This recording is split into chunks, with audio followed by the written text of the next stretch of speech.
start the progressive dictation in 5 seconds.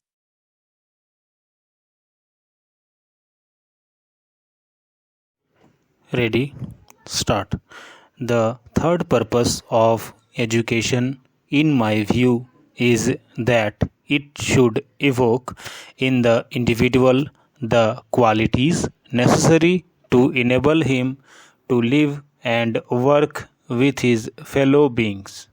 Whether a person likes it or not, he has to live in society.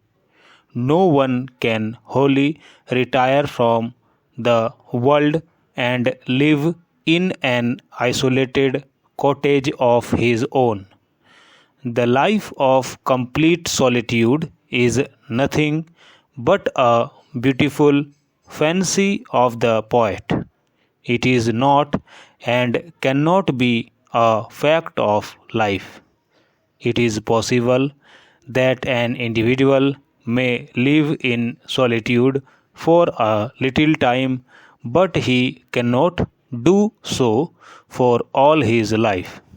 So, when collective life is an inevitable and ineluctable fact of human life, it is absolutely necessary that every individual should be fully conversant with the art of collective thing.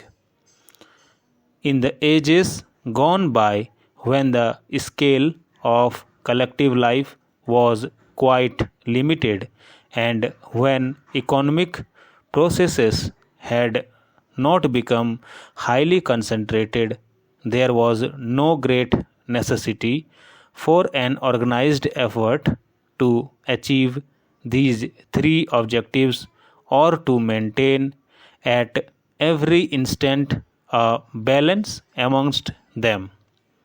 But today, when the scale of collective life is almost worldwide and when economic processes have become concentrated beyond imagination, it has become highly necessary to make intense efforts to help the individual realize these objectives in his life, not only in the realm of mind but also in that of action.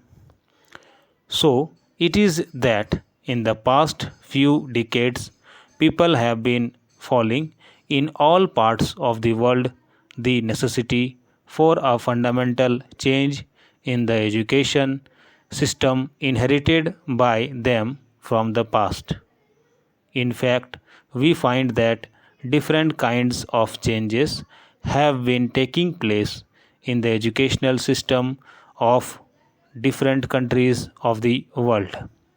I would not be wrong if I say that in the educational sphere also a revolution has been taking place similar to that which has taken place in the economic and political spheres in our country and especially in the state of Bihar. Unfortunately, there has been no such far reaching change in the sphere of better education. Stop.